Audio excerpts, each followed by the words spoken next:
En Casa Hablamos. Nueva ley de trabajo en Venezuela, vamos a aprovechar que está Mariano Beldic. Bueno, esto se sancionó el día anterior, al Día del Trabajador, el 1 de mayo en Venezuela, y tiene una serie de aspectos que son positivos y que a nosotros nos llama la atención porque hasta esta fecha, quienes marcaban un poquito el faro, ¿no?, que iluminaba a los trabajadores en su búsqueda de mejoras, eran siempre las leyes argentinas. A partir de este momento, la ley de Venezuela es bastante más favorable que la de Argentina. Vamos a repasar algunos aspectos que nos lo demuestran. El primer aspecto para remarcar tiene que ver con la estabilidad del empleo y la prohibición del despido sin causa. El derecho a empleo genera absoluta estabilidad, por lo que el despido que no se ajusta a las causales previstas legalmente, que son taxativas, se considera despido injustificado y por tanto queda nulo. Las empresas entonces, ante un despido injustificado, tienen que tomar nuevamente al trabajador en el transcurso de 15 días. Si eso no ocurre, hay otra particularidad que no pasa en ningún país de la región, que tiene que ver con las sanciones penales. En este caso, por ejemplo, la falta de cumplimiento de tomar a un trabajador despedido sin causa genera una pena de prisión de 6 a 15 meses. Estamos hablando de prisión, no es una cuestión económica entonces. No es solamente una cuestión económica, no tiene que ver con un resarcimiento. No, claramente me parece, juicios que se resolvían en el ámbito civil, ¿no? Hasta el momento. Es en definitiva un cambio de paradigma, o sea, estamos hablando de un tipo no solamente de legislación nueva, sino una cosmovisión nueva sobre el tema de las relaciones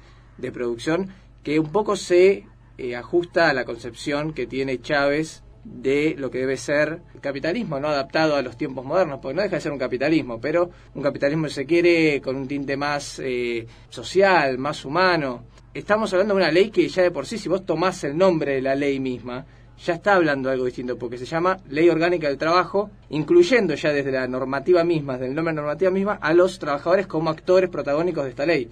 Y a partir de ahí es que se distingue todo lo que vos estás diciendo, el tema de concebir cualquier tipo de disputa ya en un ámbito penal, el tema de, por ejemplo, aumentar el prenatal y el postnatal para el caso de las mujeres, el tema de reducir los horarios laborales a 40 horas semanales. Digo, son claramente, estamos hablando de otro tipo de relación de producción, ¿no?, en este caso. Con respecto a eso, remarcando, ¿no?, lo que habías dicho, que se reduce la jornada laboral a 40 horas, algo que nosotros pensamos que ya ocurre en Argentina, digamos, ¿no?, que por ley la jornada laboral son de 8 horas, 5 días a la semana.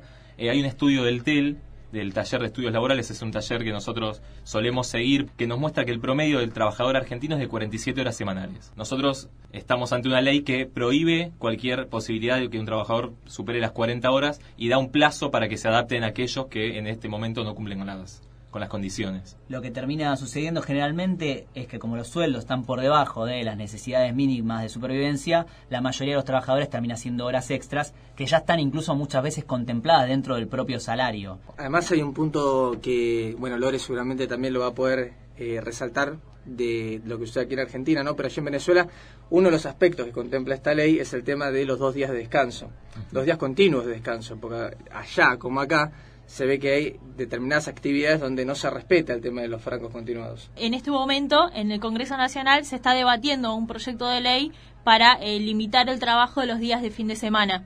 Y el fuerte lobby que se está haciendo desde las empresas y sobre todo desde el sector del comercio hizo que hasta ahora la ley no salga. Y lo que la ley establece es no solo prohibir, sino en el caso de que las empresas quieran contratar a trabajadores los días sábados o domingos, que tienen que pagarle doble, que es algo que se supone que debería ya estar legislado.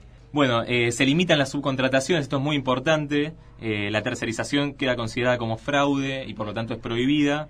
Y la ley remarca que los servicios tercerizados para actividades de carácter permanente dentro de las instalaciones de la entidad de trabajo contratante relacionadas de manera directa con el proceso productivo y sin cuyo ejercicio se afectan o se interrumpen las operaciones quedan comprendidos dentro de la prohibición de subcontratación. Por lo tanto, no puedes tener en el marco del proceso productivo nada que sea una parte importante que pueda detener el proceso, ni tercerizado, ni subcontratado, ni con relación de dependencia con contratos ni de servicios, ni de obra, ¿no?, ni de esas figuras legales. Después vamos a hablar de la titularidad individual del derecho a huelga, que se admite el piquete, la huelga de solidaridad y la estabilidad de todos los trabajadores mientras ejerciten la huelga mediante el fuero sindical previamente explicitado. Y bueno, y el punto más importante, que es el que queríamos charlar, tiene que ver con la participación de los trabajadores en las ganancias de las empresas. La nueva ley orgánica de Venezuela, de lo que estamos hablando, reconoce a todo trabajador el derecho a participar en las ganancias de las empresas, equivalente al 15% de los beneficios anuales. En Argentina, Lor, corregime, sí, el diputado Recalde presentó un proyecto que imponía un 10%, el proyecto presentaba, ¿no?, la posibilidad de que las empresas que son con fines de lucro repartan 10% de sus utilidades netas anuales entre los trabajadores que tienen. Pero solo para las empresas que tienen más de 300 empleados. Ajá. Y si lo que impone es el 10%. Y que sin embargo tuvo fuertes trabas y fuertes contraposiciones y contrapesos de los sectores empresariales, ¿no? Sí, durante el año pasado se debatió en audiencias públicas en el Congreso, el proyecto se trabó porque se opuso la presidenta y también se opusieron los sectores empresarios. El diputado Recalde mantuvo en el Congreso reuniones informales con los distintos sectores le pedían de que ese límite sea del 6%.